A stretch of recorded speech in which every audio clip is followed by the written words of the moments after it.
Welcome back to the Chiro Money Show, where we're helping chiropractors make better financial decisions so they can build stability and a lifestyle that they love. Here we are, Scott, back at it. Welcome back. Yeah, thank you. Gone for 3.5 weeks in New Zealand. Yeah, it's quite the trek. We had a great time. Absolutely love New Zealand. We got what we hoped out of it. Great adventure with the family, and really loved everything in New Zealand, and equally excited to be home. It's great. One quick highlight. What was the best part? Oh man, I hate that question. One highlight for anyone thinking of like, I'd like to go to New Zealand. What would you do? What would you recommend? Okay, I'll give you a couple things. So I can't give you just one. Okay. So highlight for me personally, on one of the last days there, I got to do a pretty epic trail run. It's like a 23K, basically summit mountain and then run a ridge line for a couple 4 or 5K and then come down the other side. Incredible. And the views were just incredible. Like it was Sweet. It was a pretty gnarly run. So that was definitely a highlight for me. All right. What if you can't run 23K and do a ridge line? Yeah. That's more reason. Yeah, it's not for everyone. Yeah.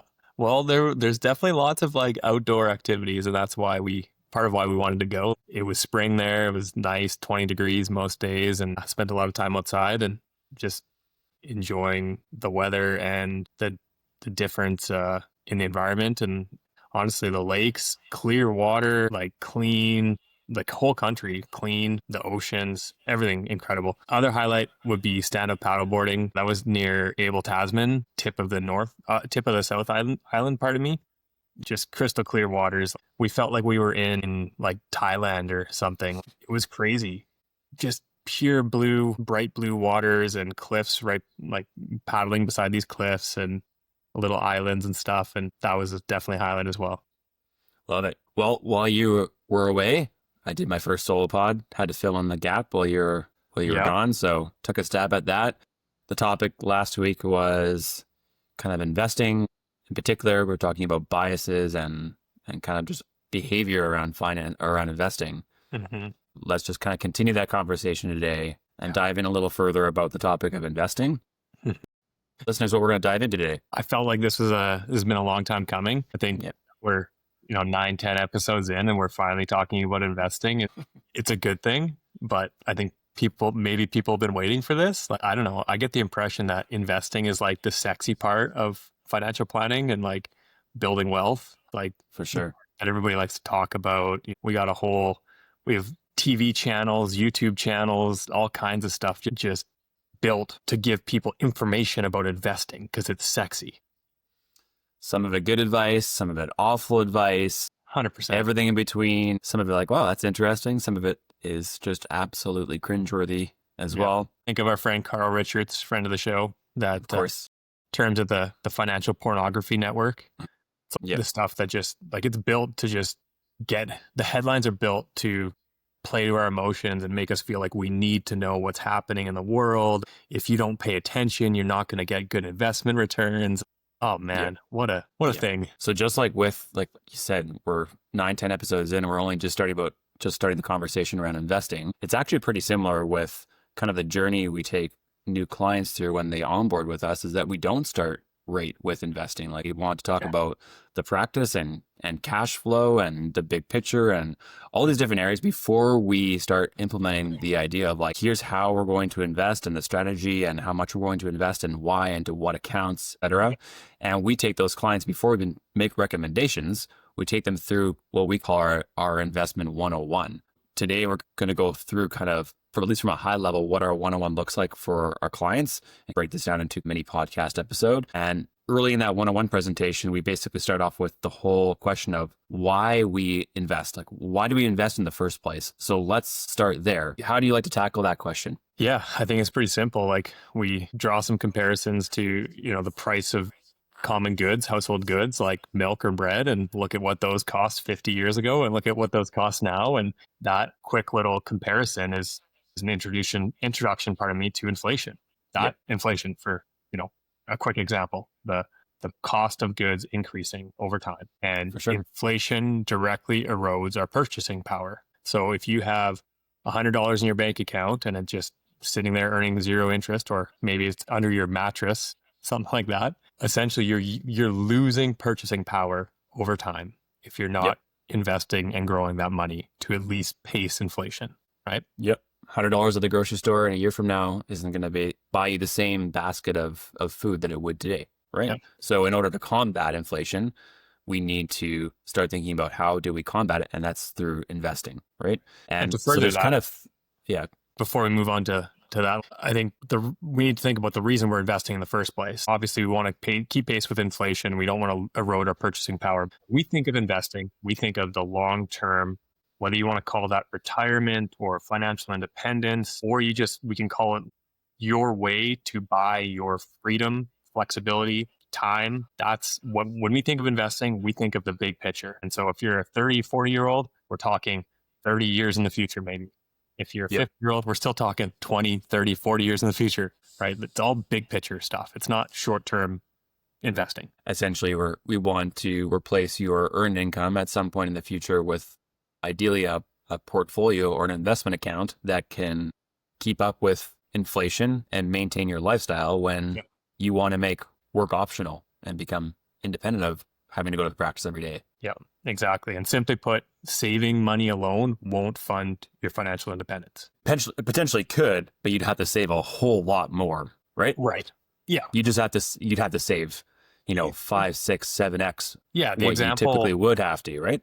Yeah. The example that I looked at one time, if you just earn like a savings account rate of return, you'd have to go from saving 10% of your income to 50% of your income to end up with the same result. Yep, I believe if your investment return dropped from 7% to 2%. I don't know too many people saving 50% of their income in the first place. It's not the ideal path, right? Why would we do that when we can let our investments work for us? That's right. For sure. The beautiful power of compound interest. That's right. Now that we've established why do we invest, we can start talking about the how. I think the first place to start here is a pretty bold statement. It might come as a surprise to some people, but investing is really quite easy. Mm-hmm. The mechanism, the components of a sound investing strategy, it's a problem that's been solved and it's quite simple. Yep. That doesn't mean it's easy though. Doesn't mean it's easy. The reason why I think it feels so complex and there's so much chatter and noise around do this or do that. The whole investment industry it's just so noisy about what you should do, could do, how you invest, what returns you should get. It's all because once you add in the human emotional element to investing, the whole thing just becomes so much more complex than it needs to be, right? Yeah, 100%. Let's start with the financials, like the fundamentals of investing, and ignore the emotional side for a moment. Yep.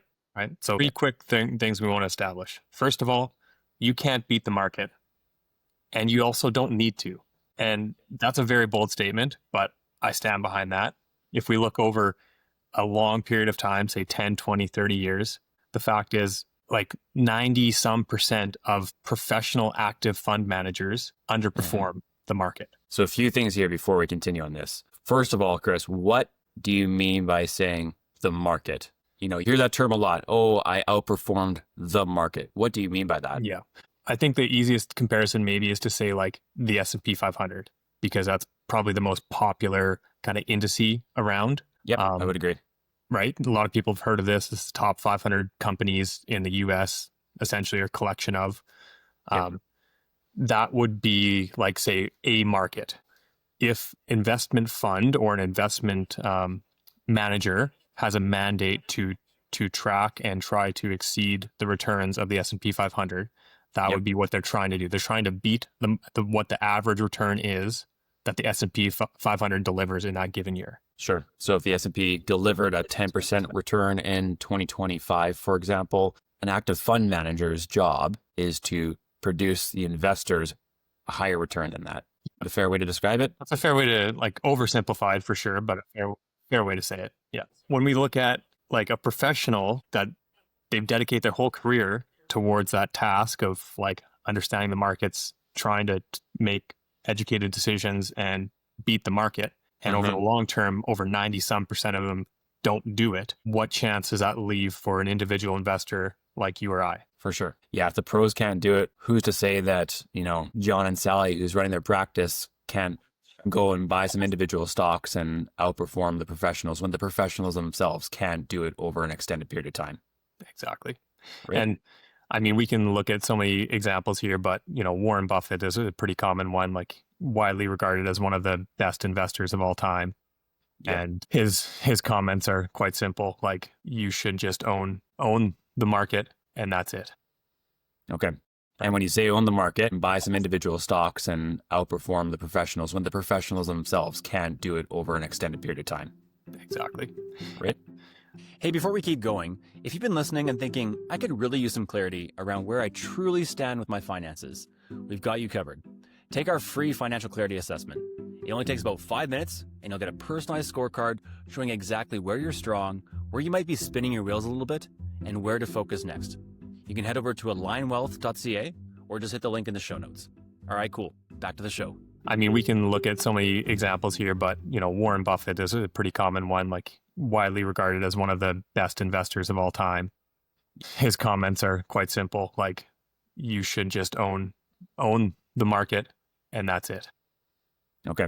And when you say own the market, now we need to kind of, at least from a high level, talk about the difference between active management versus what would be referred to as like kind of a more passive approach of owning just a basic kind of indices, so to speak. Yeah, so it's pretty simple. Like if you're in an actively managed fund that's trying to outperform the S&P 500, we've established what that is. If you're in a passive fund, your goal might be to capture the full return of the S&P 500 minus any fees that the fund charges. On the actively managed side, because there's a bigger team of people using their manpower to try and do all the things to outperform the market, that takes an ivory tower in Toronto or New York, their salaries to make investment decisions just to try and outperform the market, that comes with a higher fee. That's right. Yeah. Versus buying an indice or just something that's supposed to mirror the market is going to cost a whole lot lower because the only objective is just to match what the market is doing. Yeah. Yep. Oversimplifying this, of course, but totally. Yep. Yeah. So then we go back to the market. We keep making this reference, and like we kind of established that like one of the indices you could reference is the S&P 500. Mm-hmm. But beyond that, our next point we want to make about why investing is solved is basically if you can build a globally diversified portfolio that captures the overall market returns, that means you're going to have companies from all over the world that have delivered strong and consistent long-term growth. That is key to investing as well.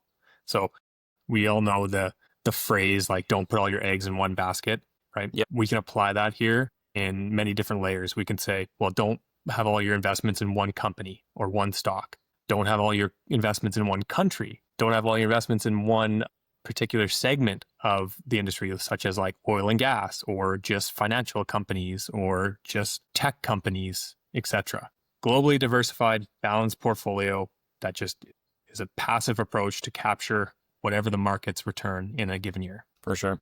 It kind of touches briefly on what we talked about last week with recency biases. It's like, yes, the US, market has done really well over the last 10 years, but we don't want to assume that that's going to be the case for the next 10 years ahead. We want to be globally diversified and have our eggs in different baskets of like, we do want to own a bunch of the US, but we also want to own some Canadian stocks and international and emerging markets as well. And the evidence points to say that over a long period of time, having that broad diversification is going to net you probably the best return than having your eggs in just one particular country or asset class.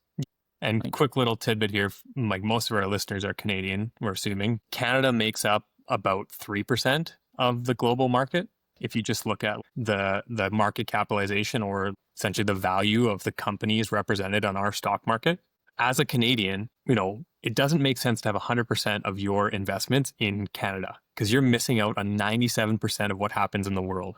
The rest of the world has different commodities, they have different industries, different companies that provide different services. You're missing out big if you're just invested in Canada. For sure. And you had to take the political component out of that equation because what's going on from a political standpoint so often doesn't always correlate with what's going on in the equity markets. Yeah, 100%. Third point here on the investment puzzle is timing the market is the quickest way to destroy your returns. What we mean by timing the market, this kind of ties back into this active management philosophy, but it kind of goes beyond that as well. Scott, you have a good example of a client that came to us after a pretty significant market downturn, right? Do you want to share quickly on that?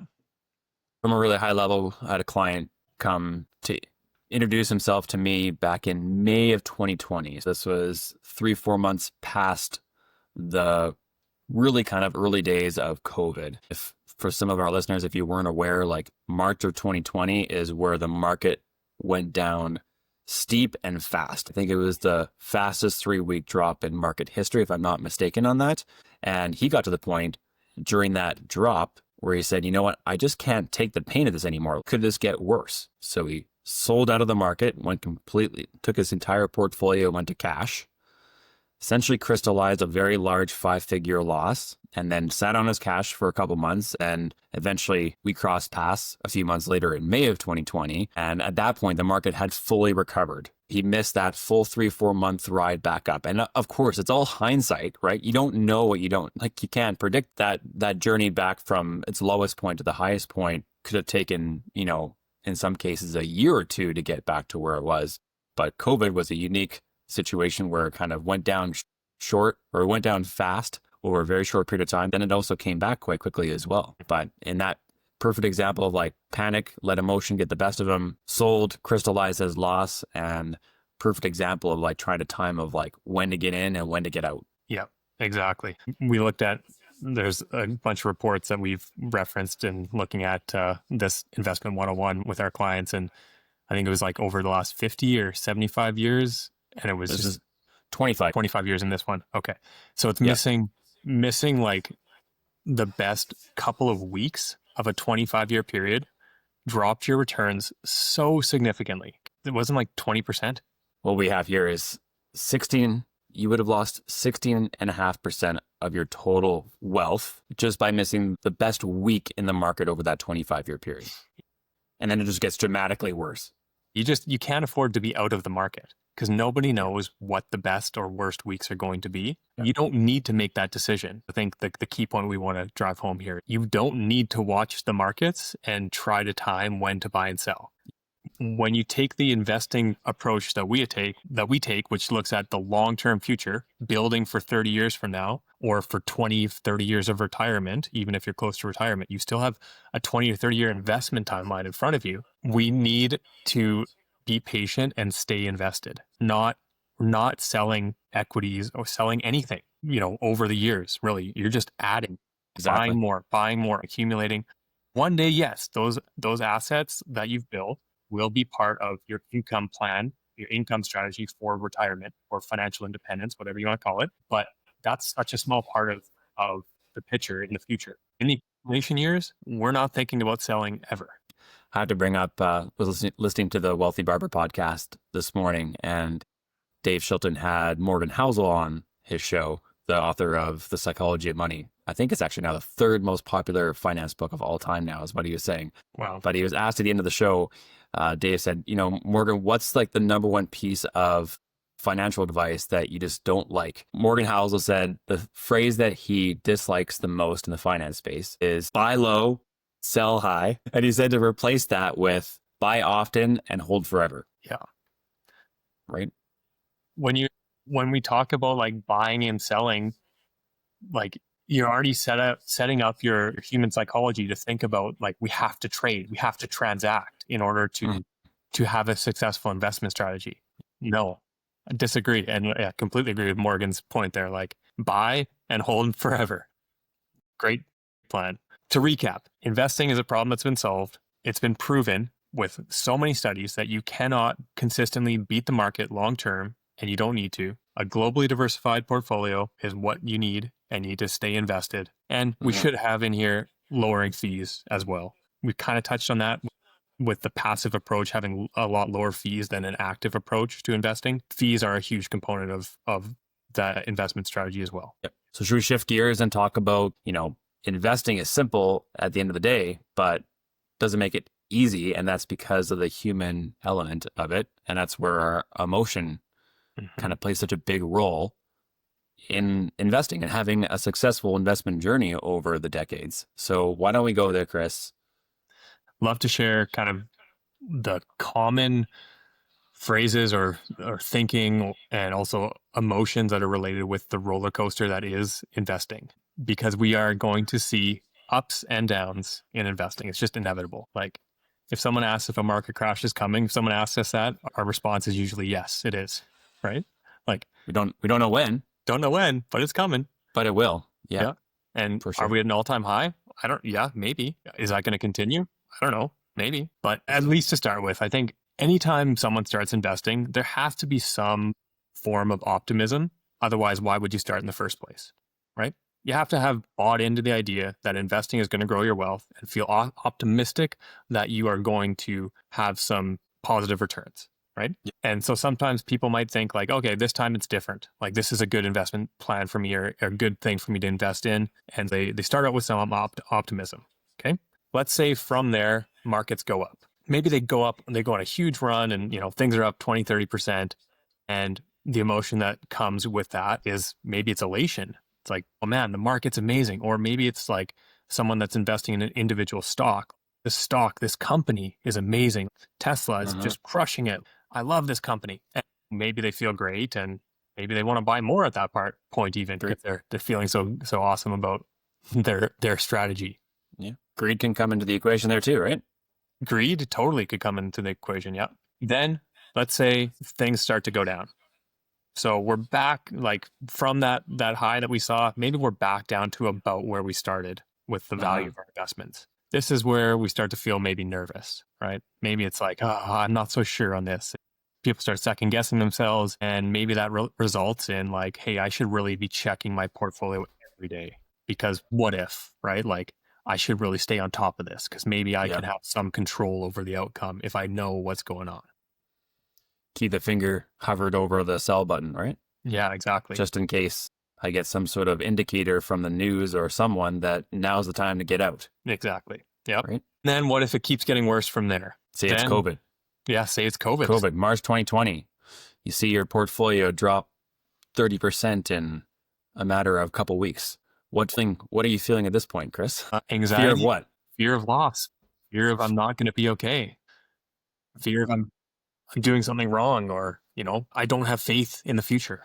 Maybe you start thinking at this time as like our example of a past client there, I need to sell before it gets worse because I can't stomach it.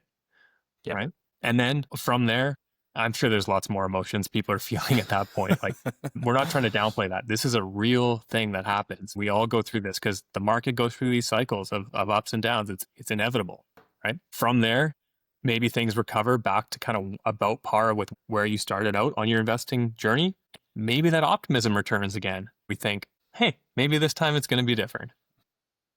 The same thing we started out with. And this is like such a common cycle of emotions of an investor's journey through a market cycle. Right. So all that to say, how you manage these emotions and your reaction to the investment outcomes is much more important than the investment philosophy and strategy, assuming you have a balanced, pretty solid philosophy. For sure. Yeah. Goes to touch on what we talked about briefly again last week. Like this goes back to the behavior gap of like, there's a reason why a lot of investors earn, on average, at least 2 to 3% less than the investment that they're holding is because of our behaviors at the end of the day and going through this cycle of emotions and dealing with these different ideas of when to buy in, when to sell out, and trying to time the market to have this, in their mind, a better outcome at the end of the day. But the evidence strongly supports to say you're not going to be able to time that. You're not going to be able to allow your emotions to dictate when to get in, when to get out, and to time it perfectly. Because like something that you always say, Chris, like if you do try and time the market, not only do you need to time when to get out, but when to get back in, like that's hard to do.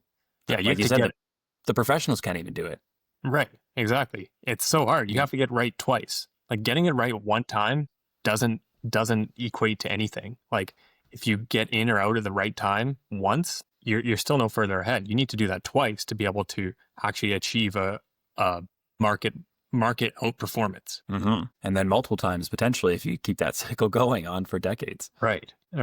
And again, There is so much evidence, academic evidence that supports our conclusions here. These are not our own conclusions. We're drawing this from the experts that have many years of research into this. Active management, trying to time the market, is not a strategy that wins. Period. Yep. So what does the evidence say, Chris? Like, what are the key things that we need to let our listeners know in terms of like, here's what the actual evidence says in terms of how to have a successful experience as a long-term investor? Yeah. I'm just going to keep it really high level here and say what evidence-based investing is and what it is not. And maybe we can dive into some of these in further detail if we want to, but let's just start with what it is and what it isn't. Okay. So Sure. Evidence-based investing means owning thousands of companies globally. It means staying invested through all market cycles, keeping costs low, relying on decades of academic research, and completely ignoring the noise and predictions that the world is full of. What evidence-based investing is not, is it's not stock picking or fund picking. It's not market timing. It's not chasing fads, and it's not reacting. And it's certainly not overreacting to headlines. Good investing is really boring. It is so boring. And back to my friend Buffett again. I think Morgan Housel shared this one as well, but he's talking about his investment strategy, and it was a better quote than that. It is so slow and boring that it is just lethargic. That is like the ideal investment strategy for everyone. Mm-hmm. And with all the noise out there on social media and in the headlines, it gives especially a new investor, but even a seasoned investor, they get these indicators to think that it should be exciting and like dramatic, and there should be things going on and things that you should be doing and making decisions on a regular basis to have a good outcome. But it's simply not true. Yeah, 100%. Like we said, it should be simple, but it's not actually easy to execute. And that's because of the human element and all the noise that's surrounding us, the financial pornography network as it's referred to, right? Yeah. Yeah, for sure. If you're, for the first time, thinking about setting up an investment strategy that aligns with what we're sharing, I kind of want to start investing without the noise. What would that look like, Scott? First off, I think you need to have an investment philosophy and a strategy that you fully understand and have confidence in, that you can stick with over decades, not just over a short period of time, not something that you're going to stick to for 2026, having a philosophy and a strategy to say, this is something that I can stick with for the next 30 years. And that's where like understanding your tolerance for risk, like seeing how much you can handle. If markets go down 30%, that's a good question to ask in some of our intake forms of like, what would your reaction be if the markets went down 50% or 30%? How much do you think you could handle? How would you react, and how much do you think you could handle, right? That's a great part of that as well. So come up with a solid philosophy that you understand, have faith in, evidence-based, and understand your risk tolerance. That has to start there. Honestly, that's probably the hardest work of investing is right there, right? For sure. Yeah. Understanding your risk tolerance, because we asked that question of like, if the market were to drop 30, 50%, how would you react? It's one thing to answer that question. Another way of describing that or asking that question too is actually using dollars. If you had $1 million portfolio and within 3 months your portfolio is now $700,000, you've lost $300,000 of your portfolio's value. How would you feel? Ideal outcome, if we're looking at this, if we're doing the proper planning and have a philosophy that we believe in and we understand what your risk tolerance is, the ideal outcome is that once we're there, if that does happen, and it will happen, that you say, I've expected this to happen. It might make me feel a little uneasy, but I have faith in the future. And I actually see it as an opportunity to potentially even put more money into the market if I have some extra cash on the sidelines, because it's actually an opportunity and just part of a regular market cycle that will continue to happen for the decades ahead, right? Yeah. But if the alternative happens and you say, I can't handle the pain or loss, then you were in the wrong portfolio to begin with in terms of how much risk you took on in your portfolio. Okay. Dialing in those two things early on is absolutely crucial. You can't have it both ways. You can't have a less risky portfolio when things go wrong, and you can't have a more aggressive portfolio when things are going good. Flip-flopping back and forth is not an option here. That's just market timing at the end of the day. That's right. Exactly. That's just another version of it. Yeah. So it has to be a solid portfolio that you can stick to through the good and the bad. Mm-hmm. Yep. Mm-hmm. Yep. So then Once you're set on your philosophy and approach, then really this is where the setup and like the back end work comes in. Before we can automate our contributions, we need to create a strategy that ties into your long-term financial plan. We're not just going to say like, hey, you got to open a TFSA and start investing in that because I heard it's good. That's an okay strategy. Investing for the sake of investing is okay, but it's much better if it's tied to a direct outcome in your life. That could be that financial independence goal. It could be tied to this plan where we look at not just this calendar year, but we're looking at 30 years into the future, how to best grow your wealth, limit your tax liability, and create that financial independence, that flexibility that you want. That's where you tie in. We're going to save X amount per year. Ideally, we're going to make that maybe a monthly contribution, be that corporate investing or RSPs or TFSAs. Ideally, it's all automated so that you don't need to think about it once it's actually been executed, and you have that happening on an automatic basis. Yeah, for sure. Right. So when it comes to investing, there's so many objections out there as to why you would push back about, either getting started with investing or a philosophy around investing. Again, because we're bringing in the human emotional component into it, our biases into it as well, our history. What are some of the common objections that we most often hear when it comes to either getting started or just your current stance as an investor? I think the first one is just it feels too easy, too simple. We've been taught or been given the impression that investing is challenging. To be frank, back in the day, like we look back 40, 50 years ago, there was gatekeepers in your way to invest, like had to go to somebody that had the keys to the market that gave you access investing on your own 40 or 50 years ago. Mm-hmm. Today, access is equal for everyone. Anybody can go and invest right now, right? But I think that plays into like why we still believe that it needs to be a complex strategy, because in fairness, the financial industry has done a pretty good job of teaching people or telling people that like you need us. You need an expert to be able to invest properly. You'll never be able to do it on your own. And while there is certainly some merit to that from our perspective, and just to keep it high level in this conversation, a simple investing strategy, that's the point. I'll add to that is a very simple, low cost, diversified portfolio. As boring as it gets, that's true for someone that's just starting off with their first $1,000 into their investment account, starting from ground zero. And that same philosophy applies to your chiropractor who's built up a $10 million net worth and everything in between. Because you've grown more wealth doesn't necessarily mean that you need to have a more sexy, exotic, exciting investment strategy just because you've grown your wealth to that kind of point. I would almost argue the other way. Your life is probably complex enough. We probably need to simplify. Exactly. For sure. Yeah. For sure. Yeah. And the relief that sometimes can bring to someone to say, oh, I don't need to put as much energy and thought and stress into making sure that I'm,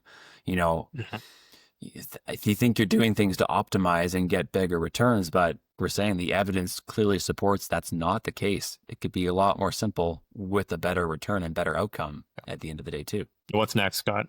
What do you hear? Well, the markets are at all-time highs. I heard that we might be faced with a recession here just around the corner. What if markets crash? I'll get in next time the market crashes. Mm-hmm. Things along those natures of like, now's not the right time. I'm just waiting for the right time to get in. Yeah, for sure. Yeah, right. Hear that lots. And our response is always, they probably will crash. There probably is a market crash coming. Historically, though, they've always recovered. Markets have always recovered from the next crash. Sure. Historically, going back to those emotions, and one of the phrases I shared there is like, this time it's different. Every time there are people out there saying this time it's different. And that will continue in history. I can guarantee it. COVID was unique and different. There were so many people saying this time it's different. It's not going to recover. There's no way the markets are going to recover. Every time it's the same rhetoric. The crisis du jour, right? What is the next thing that's going to set us back? But at the end of the day, if you have faith in the future, if you have faith in that we as humans are going to continue to operate business that provide a good or service and generate a profit, if you think that's going to always occur, regardless of whatever happens in the market over the short term, that you should be optimistic that over the decades ahead, that you're going to have a positive return in your investment journey. Yeah, for sure. You brought up a good Yeah. point there. Something just jogged my memory. And this is one that we hear, like an objection that we hear quite often as well, that I just don't believe in the markets. It's such a complex thing and it's so foreign to me. It just seems like it's rigged.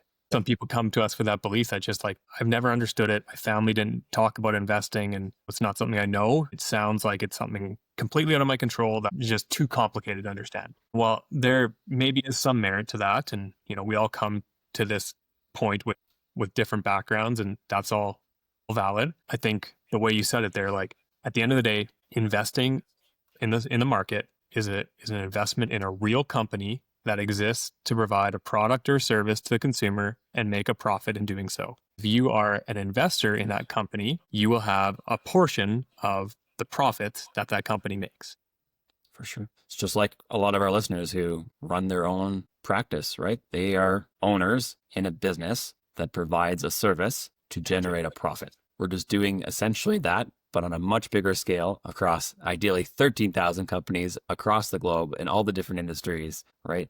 With broad diversification. We're getting that diversification component. Instead of just owning one chiropractic practice at one location somewhere in Canada, Yeah. we're now investing in companies across various different areas of the market across the world. One thing I'll add to that is you very likely will see the best return on your investment within your practice, right? You probably generate the largest profits, the best returns from putting that blood, sweat, and tears into your own practice and growing that. But that also comes with risk, Yeah. right? And we're trying to Significant. offset that risk by diversifying outside of your practice as well into the broader markets. Yep, 100%. Last one, you want to take it? Yeah, I'll take it.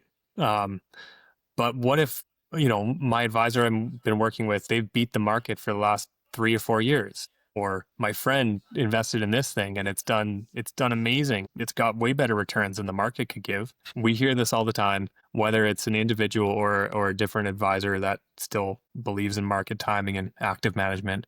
Frankly, put a strategy based on luck isn't a strategy, right? If you have a friend that's picking a stock, picking a company and had a good performance and had a good result, that's more akin to gambling than it is to real investing. For sure. And the only thing I'll add to that, especially in our current climate, 2025, in the last 2-3 years, the markets have been on an absolute, they've been doing very well the last 3 years. For most individuals, if they're buying a handful of individual stocks, thinking that they're doing well and maybe they're outperforming the market, they get this recency bias to say, well, that was easy. I can do that again. Right? But just buying a handful of stocks and then having a good return, you have to truly ask yourself, did I outperform the market based on skill or did I outperform the market based on luck? Over a short period of time, I would probably say that was probably due to luck. The only way to say that it was based on skill is that for you to repeat that probably for the next 10, 15, 20 years, then you could probably say, oh, maybe there's some skill involved there. But what the evidence shows is that the best in the world that get paid to do this can't do that over that kind of time frame, right? So the same principle applies to them. An active fund manager that's managing a multi-million-dollar fund for multiple investors across the country, they might outperform the market in a given year. I'd ask the same question. Was that based on luck or is that based on skill? Can you repeat that over the decades ahead? That's where we go back to the evidence that shows that over the last 50 years, over 90% of active professional fund managers are not outperforming the market. What's the takeaway that we want to leave the good people with? Yeah, successful investing isn't about finding the next big thing. It's about sticking to a strategy that already works. Really, it's simple, but not easy, but it's certainly possible for everyone listening to create a sound investment strategy and execute that. Ultimately, we got to tie it back to why, and we're doing this so that we can build a life that we love, give us that freedom, flexibility to do what we want when we want, ideally provide that income for us one day when we're out of practice and no longer earning that income. That's what it's all about. Yep. I think it's a good place to wrap it up. Yep. Let's wrap it there. Sounds good. Well, thanks for tuning in and we'll see you next week. See you next time. All opinions expressed on the Chiro Money Show are for educational, informational, and entertainment purposes only. Nothing on this podcast should be considered financial, legal, accounting, or tax advice. Always consult your own team of licensed professionals before making decisions about your finances.